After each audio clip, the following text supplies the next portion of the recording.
Welcome to the first ever episode of Trans Sandwiched by TaraElla. Today, I want to introduce what this thing is going to be about. Let's start here. Why did I name it Trans Sandwiched? It's because the fundamental experience of being trans right now in 2021 is being eternally sandwiched between forces bigger than yourself, forces with their own agendas, who use trans people for their own purposes, who shout louder than we ever can, because they have access to the mainstream media and other levers of power and influence.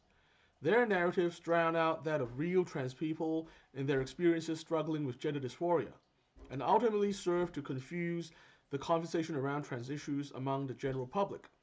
This, in turn, paralyzes any hope of progress and even causes backlash, a backlash that is keenly felt by trans people around the world.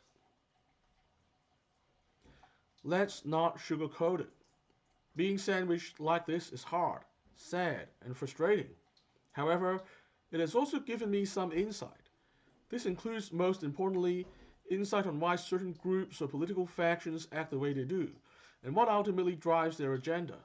My experience of being sandwiched has taught me that often all sides are hypocrites who ultimately only want that one thing they are obsessed with in their mind and are willing to trample on other people to achieve it.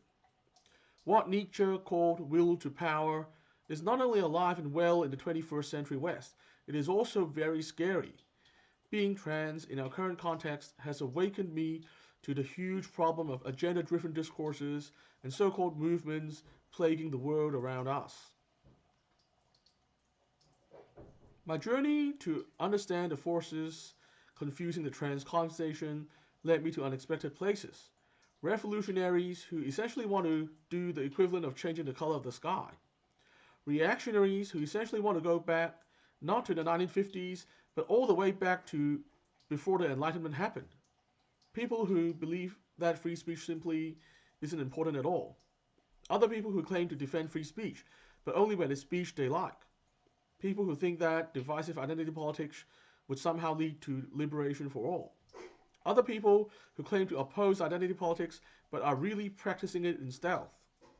This shows this show is, to a great extent, all about these forces, their hypocrisy and logical inconsistency, and the harms they are doing to both the trans community and the wider world.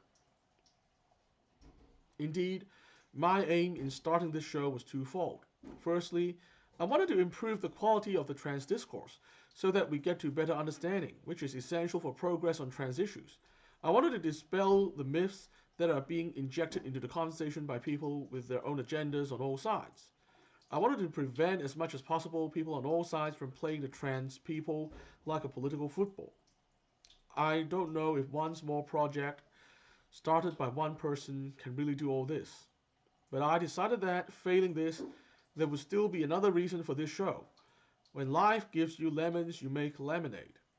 Now that I'm awake to all the toxic forces trying to shape our society, culture, and politics, even if I can't stop them, maybe I could at least expose them so more people can be awakened, like myself. That would at least make what we as trans people in the early 21st century are going through meaningful and productive in some way.